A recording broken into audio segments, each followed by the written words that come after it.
Bonjour à tous, chers abonnés de ma page YouTube, Canal OBC Info.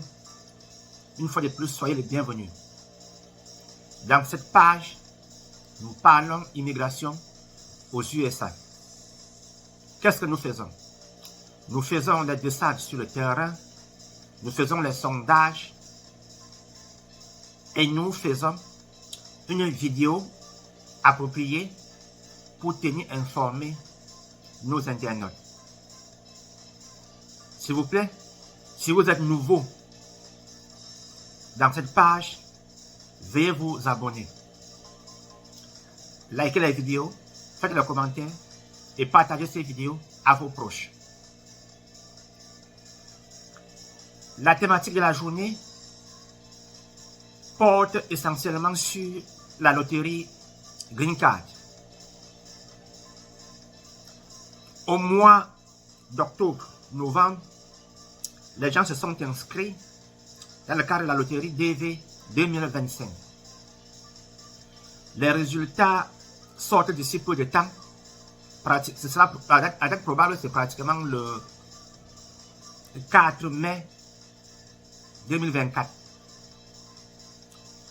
Dans la vidéo actuelle, je vais juste me focaliser sur les critères de sélection d'un candidat. Que faire pour être sélectionné? Là est la thématique centrale de la journée. En commençant, je vais dire ceci. S'il vous plaît, quand vous jouez à la loterie américaine, ne vous concentrez pas trop sur cela. Ne prenez pas trop de temps pour dire que ça sort quand, ça sort quand, ça sort quand. Non. Quand vous jouez à la loterie, oubliez. Parce que le nombre de candidats qui participent à la loterie est très élevé. Même quand on vous présélectionne, cela ne veut pas dire que vous auriez le visa. Rappel, au regard de l'édition précédente, 22 millions de candidats avaient participé à la loterie.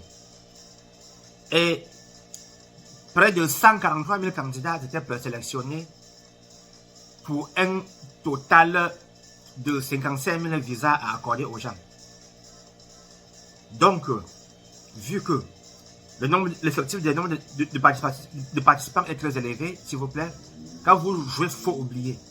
Il ne faut pas trop perdre votre temps pour dire que j'attends les résultats. Non. N'arrêtez pas votre activité. Même si votre nom est dans la liste des présélectionnés, l'activité que vous faites, continuez à faire normalement. Votre nom sort. Ne quittez pas votre travail, ne vendez pas votre maison, ne vendez pas votre terrain. Non. Si vous faites cela, c'est une erreur très grave. Parce que si vous êtes présélectionné, cela ne veut pas dire que vous aurez le visa. Il y a trop de critères pour avoir le visa. Donc, au regard de la thématique de la journée, j'ai dit les critères de sélection d'un candidat. Comment faire pour être présélectionné? C'est une question un peu difficile à répondre. Mais, avec mon expérience personnelle, je vais signaler ce que j'ai au niveau de mon calepin. Pour être sélectionné, il faut d'abord que, en faisant le tirage, votre nom soit dans la liste des candidats à être tirés. Donc, quand les gens jouent à la loterie, on prend tous vos noms, puisque on joue en octobre, début novembre. Bon, nous sommes au mois de mars. En ce temps-ci, au mois de mars, les sélections sont en train d'être effectuées. Donc, on joue, on présélectionne et on rend les résultats publics. En ce temps-ci là, c'est la sélection. Comment est-ce que cela se passe? On regroupe tous les noms des candidats, on met dans une machine. Et les systèmes informatiques américains, eux, ils utilisent un système très sophistiqué pour identifier les multiples entrées pour dire que si vous jouez 2 fois, 3 fois, le système doit identifier votre nom. Vous êtes directement barré. Si votre photo n'était pas bonne, aussi, voilà encore un critère pour vous mettre à côté. Si aussi, en jouant, vous n'avez pas respecté un certain nombre de critères, alors vous êtes aussi à côté parce que vous devez être dans un pays qui est éligible. Si vous n'êtes pas dans un pays éligible, vous êtes aussi à côté. Donc, pour être sélectionné, il faut que vous soyez dans un pays qualifié. Si vous avez par exemple double identité, par exemple un parent est né au Congo, un parent est né au Nigeria, et comme le Nigeria ne fait pas partie des pays qualifiés, alors si vous voulez jouer, vous prenez votre pays de qualification comme le Congo. Ça, c'est très important. Bon. Et aussi pour jouer, on tient compte du fait que vous devez avoir le baccalauréat. Si vous avez la licence, ou bien le master, ou bien le doctorat, on ne regarde pas ça. Pour le moment, ce qui est qualification, c'est juste le baccalauréat. S'il vous plaît, si vous partez à l'interview étant présélectionné, et que vous avez par exemple le BTS,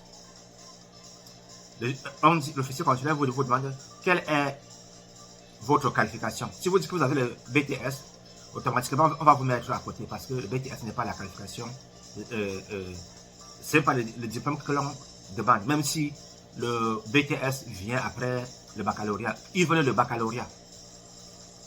Vous avez le baccalauréat, le BTS, une fois aux États-Unis. Maintenant, montrez que vous avez le BTS en allant à l'école, en faisant traduire votre diplôme. Comme ça, ça vous donne plus de crédit. Donc, vous devez être dans un pays qualifié. Vous devez avoir le baccalauréat ou bien son équivalent. Vous pouvez aussi être qualifié avec l'expérience personnelle. Comment est-ce que cela se passe? L'expérience personnelle, c'est le cas d'un candidat qui n'a pas le baccalauréat ou bien son équivalent et qui a fait une formation d'au moins 2 ans dans un centre agréé par le pouvoir public de son pays. Et qu'après ces 2 ans, il a eu le diplôme de sortie. Et qu'il a encore travaillé au moins pendant 2 ans en qualité de full-time. Vous travaillez comme full-time. Vous faites un boulot de full-time. C'est-à-dire que vous travaillez en temps permanent. Vous faites un full-time job pendant les 2 dernières années. Là, c'est l'expérience personnelle. Donc, diplôme plus expérience personnelle de 2 ans pendant les 5 dernières années. Là, c'est aussi une très bonne qualification. Et puis, il y a aussi le critère de la photo. La photo doit remplir les critères. Le format américain, 5x5.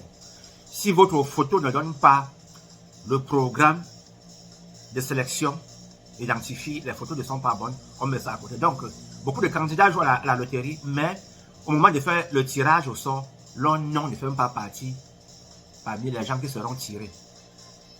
Donc, ça c'est ce que je tenais à signaler dans un premier temps, puisque vous jouez, vous comptez beaucoup sur cela. Ça c'est la première partie. Maintenant, pour la deuxième partie, je vais dire ceci, puisque la première partie est passée. Quand vous êtes présélectionné, s'il vous plaît, sachez que l'objectif pour vous est d'avoir la green card.